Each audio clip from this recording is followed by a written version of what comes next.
جمعہ کا دن ہے، وقت جمعہ چل رہا ہے، آسان ہو چکی ہے،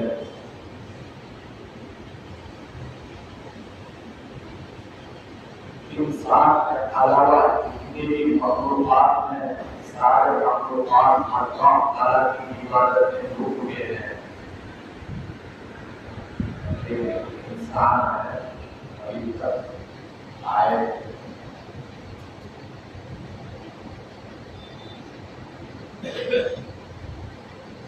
اس کا تو حساب چکانا پڑے گا، تو اس میں کوئی شک نہیں۔ آپ کو پیدا کیا ہے دکانداری کے لیے نہیں، آپ کو پیدا کیا ہے کھانے پینے کے لیے نہیں، بلکہ آپ کو پیدا کیا ہے عبادت کے لیے پیدا کیا ہے۔ سوچئے بندہ ہے انہیں ہدایت کے لیے انسانوں کو راہ راست پر آنے کے لیے، انسانوں کو جہنم سے بچانے کے لیے، انسانوں کو حرام سے بچانے کے لیے، الامر بالمعروف ونہی عن المنکر کے لیے، یعنی اچھی باتوں کا حکم دینا، بری باتوں سے روکنے کے لیے اللہ تعالیٰ نے کم و بیش 1,24,000 انبیاء کرام پیدا کیے۔ ان انبیاء کرام میں سے سب سے افضل و اعلیٰ برتر و بالا ہمارے نبی ہیں۔ اعلیٰ حضرت فرماتے ہیں سب سے اعلیٰ و مولا ہمارا نبی، سب سے اعلیٰ و والا ہمارا نبی، ہمارے نبی، ہمارے نبی۔ صبح صادق کے وقت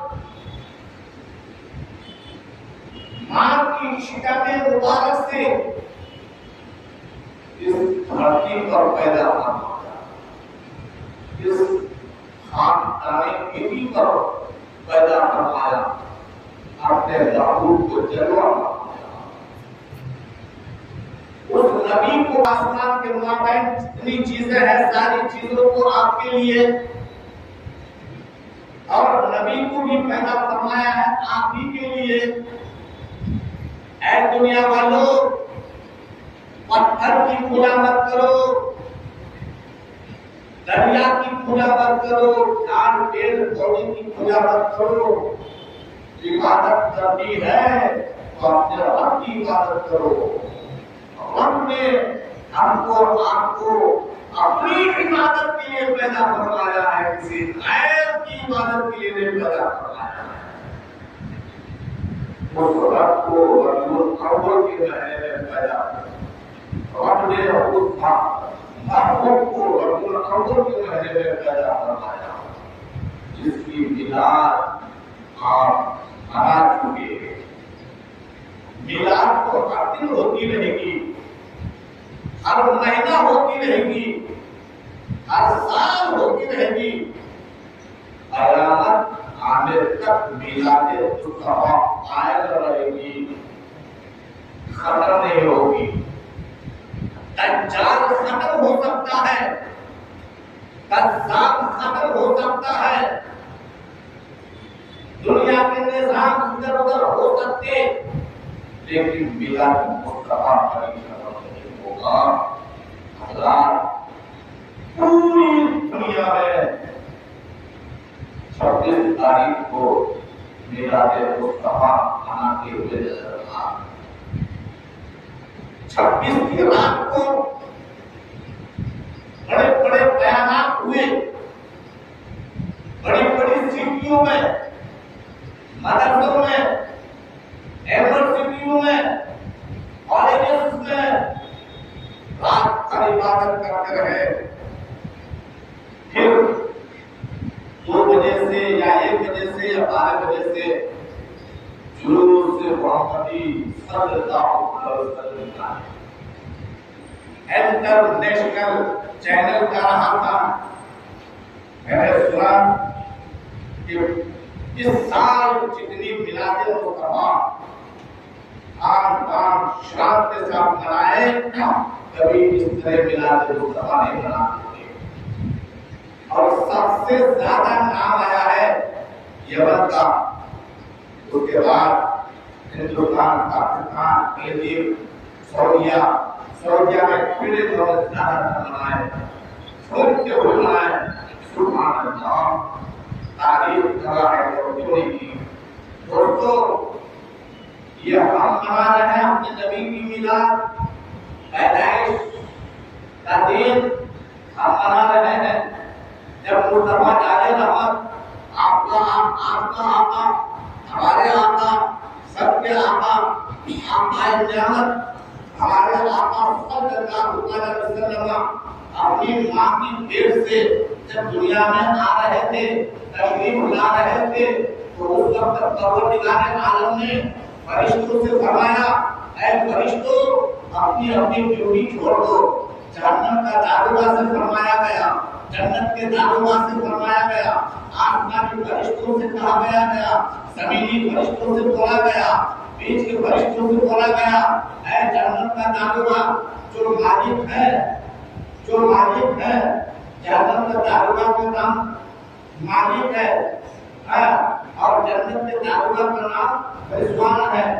رضوان سے کہا گیا، اے رضوان، آج اپنا کام بند کر دو، میرے مصطفیٰ دنیا میں تشریف لا رہے ہیں، کیونکہ استقبال کے لیے کھڑے ہو جاؤ، تیاری کر لو. جہنم کے داروغہ سے کہا گیا، میرے مصطفیٰ محبوب تشریف لا رہے ہیں، استقبال کے لیے تیار ہو جاؤ. آسمانی محبوب سے کہا گیا، اے آسمانی محبوب، تم اپنا کام کاج چھوڑ دو، میرے محبوب دنیا میں تشریف لا رہے ہیں، ان کی استقبال کے لیے تیار ہو جاؤ. پوری دنیا کے مخلوقات شجر و حجر سے کہا گیا، میرے محبوب دنیا میں تشریف لا رہے ہیں، استقبال کے لیے تیار ہو جاؤ.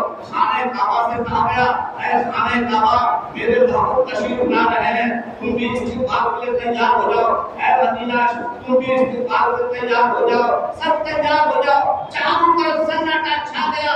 میرے مصطفیٰ اپنی ماں کی شکم مبارک سے اسلام پر عمل کرتے ہوئے شان و شوکت کے ساتھ اس دنیا میں جزا پار ہوتے ہیں. تو میرے مصطفیٰ کے زبانات سے بات نکلتی ہے، بڑھتے خود پیدا ہوتے ہیں، یا رب حبلی امتی، یا رب حبلی امتی، یا رب حبلی امتی کہتے ہوئے پیدا ہوئے. رہے تھے تو اس کا معنی کیا ہے؟ اے اللہ، میری امت کو میرے حوالہ کر دے. اے اللہ، میری امت کو میرے حوالہ کر دے. اے اللہ، میری امت کو میرے حوالہ کر دے. حضرات، آپ پولیس اسٹیشن کو جانتے ہیں، جیسا کہ پولیس اسٹیشن ہے، جہاں کانسٹیبل ہوتے ہیں، اس کے اوپر سی اے ہوتے ہیں، اس کے اوپر اور کچھ ہوتے ہیں، اس کے اوپر اور کچھ ہوتا ہے، اس کے اوپر ڈی جی بھی ہوتے ہیں، آئی جی بھی ہوتے ہیں.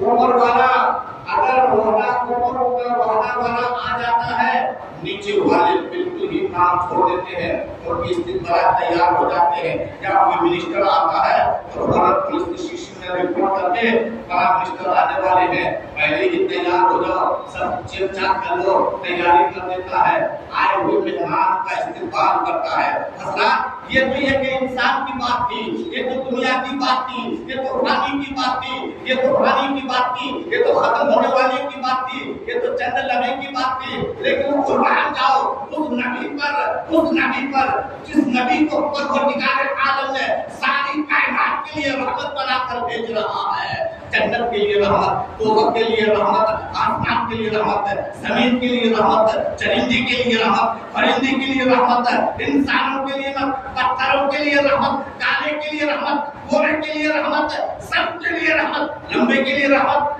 گٹے کے لیے رحمت، عورت کے لیے رحمت، مرد کے لیے رحمت، ہندو کے لیے رحمت، مسلمان کے لیے رحمت، یہودی کے لیے رحمت، نصرانی کے لیے رحمت، معتزلہ کے لیے رحمت، سب کے لیے رحمت. ایک گناہ کے لیے نہیں، ایک خطہ کے لیے نہیں، ایک اسٹیٹ کے لیے نہیں، ایک کنٹری کے لیے نہیں، بلکہ دنیا اور آخرت کا رحمت بنا کر بھیج رہا ہے پروردگار عالم اپنے محبوب کو. ایسے نبی کو جامع بنا کر بھیج رہا ہے، ایسے نبی کو مانے بنا کر بھیج رہا ہے، ایسے نبی کو انسان جانور بھی بات سنتے ہیں، ایسے نبی جس نبی کی بات ہے جھاڑ پیڑ پودے بھی سنتے ہیں، جن کی حکمت ساری کائنات میں ہے، ایسے نبی کی شان کیا شان ہوگی؟ تو پروردگار عالم ارشاد فرماتا ہے وما ارسلناک الا رحمۃ للعالمین، اے محبوب ہم نے آپ کو دنیا میں رحمت بنا کر بھیج رہا ہوں۔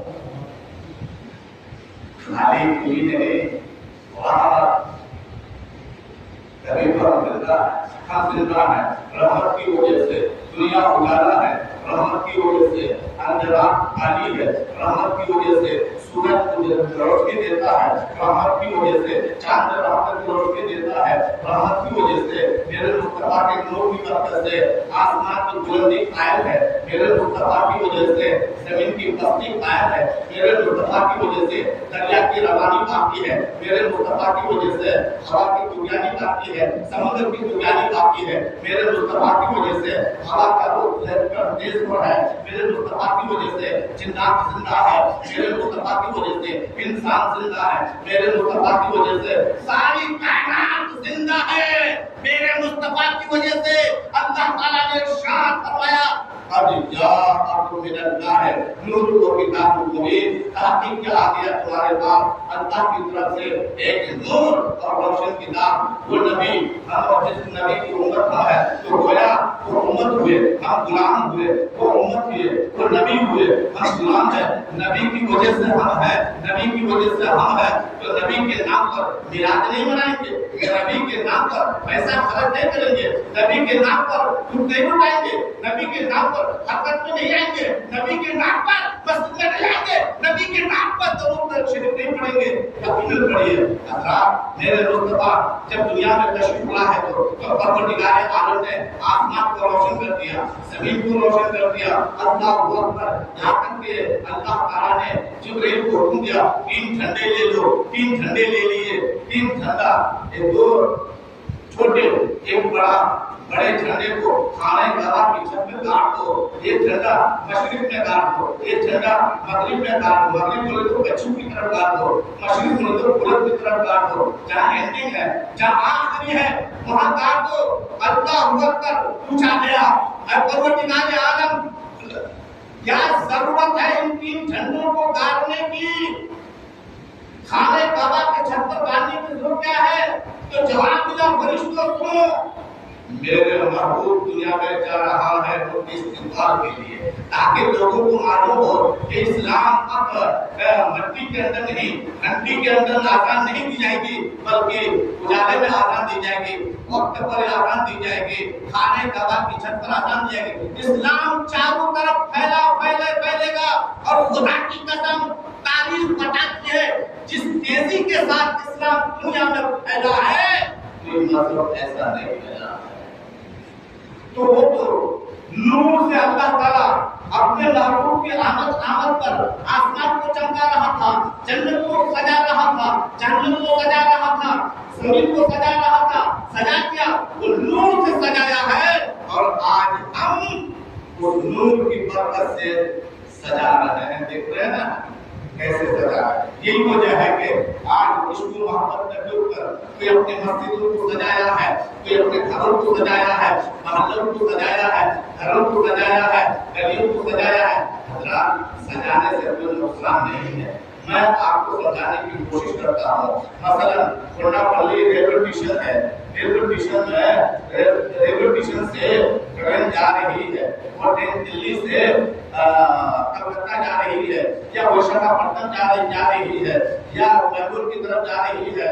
اگر وہاں ہم ٹرین پہ ہیں، ہم گاڑی پہ ہیں، اور وہاں سے اگر کسی مقام میں جھنڈا نظر آ جائے، اگر مصطفیٰ کا جھنڈا لگا لیا ہے، اسلام کا جھنڈا لگا لیا ہے، غوث اعظم کا جھنڈا لگایا ہوا ہے، تو ٹرین کی کھڑکی سے ہم دیکھ رہے ہیں اور یقین کر رہے ہیں سبحان اللہ مسلمان کا مقام ہے، سبحان اللہ مومن کا مقام ہے، یہاں بھی مسلمان ہے، پہچان میں آ رہا ہے، پتہ چلا جھنڈا سے اسلام کی نشانی ظاہر ہو رہی ہے، تو ہم کیوں نہیں گلیوں کو سجائیں، جھنڈوں کو سجائیں؟ ظاہری طور پر گلیوں کو سجائیں گے، حقیقت میں سینوں کو اپنے سینوں کو سجاتے ہیں۔ طور پر محلوں کو سجاتے ہیں، گلیوں کو سجاتے ہیں، مسجدوں کو سجاتے ہیں، حقیقت میں ہم سینوں کو سجاتے ہیں۔ یقیناً مصطفیٰ جان رحمت کی میلاد پاک کی برکت سے پتہ چلتا ہے ہم بھی نماز پڑھیں گے، ہم بھی بیان سنیں گے، ہم بھی سجدہ کریں گے، ہم بھی مسجد میں آئیں گے، ہم بھی ایک عاشق رسول بنیں گے، اور بننا بھی چاہیے۔ عاشق رسول بن کر جو عبادت کرتا ہے اس کی عبادت قبول بھی ہوگی۔ تو میرے مصطفیٰ دنیا میں آئے سجدہ کرتے ہوئے اور رب حبلی امتی پڑھتے ہوئے، رب امتی بولتے ہوئے تشریف لائے، سجدہ کرتے ہوئے۔ آج ہمارے بچے کیا کرتے ہوئے پیدا ہوتے ہیں؟ سب تو بچہ آپ بھی بچے روتے ہوئے پیدا ہوتے ہیں، لیکن ہمارے یہاں روتے ہوئے نہیں، رب مسکراتے ہوئے اور یا ربی حبلی امتی پڑھتے ہوئے۔ شیطان جب بچہ پیدا ہوتا ہے تو شیطان آگے اٹھ مارتا ہے، اس طرح جس کی وجہ سے بچہ ہوگا، اور حالت یہ بھی ہے روتے ہوئے پیدا نہ ہو تو گھر والے پریشان ہو جائے، کیا ہوا ہے، بونگا ہوگا یا چنگا ہوگا معلوم نہیں۔ اگر روتے ہوئے پیدا ہو جائے تو گھر والے بھی خوش ہوتے ہیں، بچہ اچھا ہے، بولتا ہوا بچہ ہے۔ میرے آقا کی پیدائش کے قربان جاؤ، یا رب کے حبلی امتی کہتے ہوئے پیدا ہوئے اور سجدہ کرتے ہوئے پیدا ہوئے، پیدا ہو رہے ہیں سجدہ کرتے ہوئے، اور جب میدان محشر ہوگا، تپتی ہوئی گرمی ہوگی، دھوپ ہوگی، آسمان نیزے پر آ جائے گا، سورج نیزے پر آ جائے گا، زمین تانبے کی ہو جائے گی، گرمی سے کسی کا پسینہ ٹخنے تک، کسی کا پسینہ گھٹنے تک، کسی کا پسینہ کمر تک، کسی کا پسینہ سینے تک، کسی کا پسینہ گلے تک، کوئی تو اپنے ہی پسینے میں ڈوب کر کے مرے گا۔ ایسے میدان میں، ایسے وقت میں ہمارے آقا سر سجدے میں رکھ دیں گے، فرمائیں گے مولا میری گناہگار امت کے گناہوں کو معاف فرما دے۔ جواب ملے گا میں نے ایک تہائی گناہگار کو معاف کر دیا۔ پھر میرے مصطفیٰ فرمائیں گے نہیں، ایک تہائی نہیں، بلکہ جب تک پوری گناہگار امت کے گناہوں کو معاف فرما نہیں دیں گے تب تک میں سر سجدے سے نہیں اٹھاؤں گا۔ جواب ملا میں نے 2 تہائی کے گناہوں کو معاف کر دیا، اب بھی نہیں مولا، میری گناہگار امت کے سارے گناہوں کو جب تک معاف نہیں فرمائیں گے میں سر سجدے سے نہیں اٹھاؤں گا۔ جواب ملے گا مولا، جواب ملے گا میں نے تمہاری ساری امت، سارے گناہوں کو میں نے معاف کر دیا۔ میرے مصطفیٰ سر سجدے سے اٹھائیں گے، وہاں بھی سر سجدے میں ہے، پیدائش کے وقت بھی سر سجدے میں ہے اپنی امت کے لیے۔ تو کیا ہم ایسے نبی کے لیے میلاد نہ منائیں؟ اللہ اکبر، ہمیں سننے کو بہت کچھ ملتا ہے، ہم نہیں جائیں گے ادھر، جس کا باپ اس کے ساتھ ہے۔ بس میری دعا ہے کہ پروردگار عالم پوری دنیا کے انسانوں کو ایمانی اور سچا عاشقی زندگی عطا فرمائے۔ ہمارے آقا ارشاد فرماتے ہیں مجھ سے محبت کرو، میری محبت تمہارا ایمان ہے۔ بخاری شریف اور دیگر احادیث کی کتابوں میں، صحیفہ کی کتابوں میں لکھا ہے کہ لا یؤمنو، یعنی اس وقت تک تم مومن نہیں ہو سکتے جب تک کہ تم اپنے سے بھی زیادہ، اپنی بیوی سے بھی زیادہ، اپنی اولاد سے بھی زیادہ، اپنے دوست احباب سے بھی زیادہ، اپنے ماں باپ سے بھی زیادہ محبت نہ کر لو مجھ سے، تو پتا چلا نبی سے محبت کرنا یہ ایمان کی دلیل ہے۔ اور اللہ تعالیٰ قرآن پاک میں ارشاد فرماتا ہے،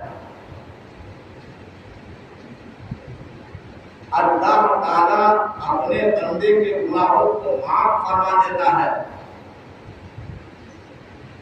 اے لوگوں، تم میرے محبوب سے محبت کرو، تم مجھ سے محبت کرو گے، جب تم محبوب سے محبت کرو گے تو میں تم سے محبت کروں گا اور تمہارے گناہوں کو معاف کر دوں گا۔ یقیناً محبت رکھیے۔ حضرات، ایک صحابی کا لڑکا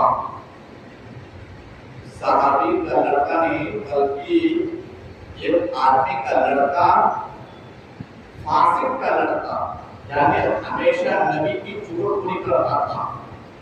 وہ نوجوان ہمارے نبی کا دیوانہ تھا، ہمارے نبی کا عاشق تھا۔ باہر میں اپنے والد صاحب سے بہت شکایت سنتا تھا نبی کے بارے میں۔ کئی بار اپنے باپ کو بولا، میرے فادر، میرے والد صاحب، آپ نبی کی شکایت نہ کیجیے، ٹھیک نہیں، ایمان چلا جائے، برباد ہو جاؤ گے۔ باپ تو معافی ہے، کو سمجھا ہے باپ کو نہ سنتا، نبی کی شکایت کرتے رہتا۔ ایک بار تلوار لیا، باہر نکل گیا، دیکھنا آج کہاں ملتے ہیں میرے والد، جا کر کے اپنے والد کی گردن اڑا دیا، گردن اڑا کر فوراً آ گیا نبی کی بارگاہ میں۔ یا رسول اللہ، چہرہ دیکھ کر میرے آقا فرماتے ہیں، جوان تمہارا چہرہ بگڑا ہوا ہے، کیا بات ہے؟ جوان جواب دیتا ہے، یا رسول اللہ، فدا کا امی و ابی، میرے ماں باپ آپ پر قربان ہے، اس سے پہلے آپ کو بول چکا ہوں، میں تو ایمان لے کر آ چکا ہوں، آپ کا غلام ہوں، آپ کا چاہنے والا ہوں، آپ کا عاشق ہوں، لیکن میرے باپ آپ کی بہت شکایت کر رہے تھے۔ کئی بار میں نے سمجھایا، لیکن اس بار میں نے تلوار لے کر اپنے باپ کی گردن کو اڑا دیا ہے۔ آپ کے نام پر میرے مصطفیٰ فرماتے ہیں، اے نوجوان، اے لوگوں سنو، یہ نوجوان جنتی ہے۔ تو پتا چلا اس کو مارنا بھی ثواب ہے، اس کو مارنا ثواب ہے۔ نبی پورا نہیں مانے، ماننا بھی ثواب ہے۔ اتنے بڑے عاشق نوجوان اس طرح اپنے نبی کا عاشق بننا چاہیے۔ حضرت بلال کو دیکھیے، بلال جب کسی بادشاہ کے نیچے تھے، قبضے میں تھے، مالک حضرت بلال کو طرح طرح کی سزائیں دے رہا تھا۔ اے بلال، تم اپنی زبان سے کس کا ترانہ گاتے ہو؟ بلال نے جواب دیا، میں تو پڑھتا ہوں لا الہ الا اللہ، لا الہ الا اللہ محمد رسول اللہ، میں ان کا ترانہ گاتا ہوں۔ یہ مکہ میں پیدا، مکہ میں ہے یہ نوجوان، چاروں طرف اسلام کی دعوت دیتے ہیں، امن کی دعوت دیتے ہیں، شانتی کی دعوت دیتے ہیں، جنت کی دعوت دیتے ہیں، پیغام دیتے ہیں، اچھی باتیں بولتے ہیں، میں ان کا دیوانہ ہوں۔ ان کے مالک نے کہا، اگر ان کا ترانہ گاؤ گے تو میں تجھے سزا دے دوں گا۔ آپ کو معلوم ہونا چاہیے کہ حضرت بلال کو طرح طرح کی سزائیں دی، یہاں تک کہ لوہے کو گرم کر کے جسم پر داغا گیا۔ جب لوہے کو گرم کر کے جسم پہ داغ رہے تھے تو حضرت بلال فرما رہے تھے، تم زیادہ سے زیادہ ہمارے جسم کا گوشت لے سکتے ہو یا ہڈی کو توڑ سکتے ہو، لیکن ایمان کی رگ تو میرے مصطفیٰ ہے، ایمان کی جان تو میرے مصطفیٰ ہے، ایمان کی جان تو میرے مصطفیٰ ہے، جو مکہ کی دھرتی پر اسلام کی تبلیغ کر رہے ہیں۔ میں ان کے لیے، روح ان کے لیے ہے، جان ان کے نام پر ہے، قربان ہے۔ اللہ اکبر، طرح طرح کی سزائیں دے رہے تھے، پھر بھی حضرت بلال بدل نہیں رہتے، آج تو بدل جائیں گے۔ معلوم ہوا حضرت ہمارے نبی کو معلوم ہوا کہ میرا ایک عاشق ہے حبشہ میں ان کو تکلیف دے رہا ہے، اور حضرت ابو بکر صدیق کو بلائے، اے ابو بکر تمہارے پاس کتنے پیسے ہیں؟ حضرت ابو بکر صدیق نے فرمایا یا رسول اللہ جتنا ہے، کام کیا ہے بولیے۔ حضرت ہمارے آقا فرماتے ہیں اے ابو بکر میں حبشہ میں ایک بادشاہ ہے، میرے عاشق کو وہ طرح طرح کے سزائیں دیتا ہے، اس کو پیسہ دے کر چھوڑا کر کے آزاد کر دو۔ اللہ ابو بکر صدیق رضی اللہ تعالیٰ عنہ پیسے لے کر جاتے ہیں اور فرماتے ہیں کتنا پیسہ لوگے کہ بلال کو چھوڑو گے؟ اتنا لیں گے، اتنا پیسہ رکھ دے دیے، حضرت بلال کو آزاد کر دیے۔ حضرت بلال نے فرمایا اس مولا کا شکر ہے کہ ہم مکہ کی دھرتی پر صحیح مذہب کا پھیلانے والے کا غلامی کا پٹا گلے میں لٹکا لیا ہے۔ یہ عشق کی جب انسان کو عشق چڑھ جاتا ہے نا، سچا عاشق بن جاتا ہے نا، تو نہ دنیا نظر آتی ہے اور نہ کچھ نظر آتی ہے، بلکہ وہ جو عشق کی گولی میں لا الہ الا اللہ محمد رسول اللہ، اسی طرح سچا عاشق بننے کی کوشش کیجئے، انشاءاللہ عزیز آپ کو ضرور جنت کبھی بھی مت بولیے کہ ایسا نہیں، کہاں ہے میرا، کہاں ہے۔ میں بولتے ہیں بولنا چھوڑ دیجیے بھائی، ہم نبی ہی کی تعریف کرتے ہیں، چلو ٹھیک ہے۔ تو بولتے ہیں کیا قرآن میں ہے کیا؟ اچھا میں بولتا ہوں سجدہ کرنا قرآن میں ہے، رکوع کرنا قرآن میں ہے، آدھا کرنا قرآن میں ہے، جھکنا قرآن میں ہے، کہیں نہیں ملے گا آپ کو قرآن میں، خالی اقیم الصلاۃ نماز قائم کرو۔ تو پتا چلا اگر آپ قرآن والی نماز پڑھیں گے تو رکوع مت کیجیے، پھر سجدہ مت کیجیے، قیام مت کیجیے، قاعدہ اولیٰ مت کیجیے، قاعدہ اخیرہ مت کیجیے، کیونکہ قرآن میں نہیں ہے یہ۔ خالی حکم ہے نماز پڑھو، نماز کیسے پڑھے؟ تو پروردگار نے جواب دیا میں اپنے محبوب کو بھیج رہا ہوں، محبوب جیسا رکوع کریں گے ویسا ہی کر لینا، سجدہ جیسا کریں گے ویسا ہی سجدہ کرنا۔ تو پتا چلا حدیث ہر بات قرآن میں نہیں ہے۔ اگر قرآن پڑھتے رہیں گے، اگر قرآن کے بارے میں معلوم ہونا جی، قرآن میں کتنے باتیں کیا چیز ہے معلوم ہونا۔ اللہ تعالیٰ ہم کو آپ کو سب کو ایمان کے ساتھ ساتھ عاشقانہ زندگی، نبی کی سچی غلامی کا پٹا گلے میں لٹکا کر غلامی کی توفیق دے، آمین۔ وآخر دعوانا وما علینا الا البلاغ، جلائے رکھے دلوں میں عشق نبی کا چراغ۔ وآخر دعوانا وما علینا الا البلاغ۔ السلام علیکم۔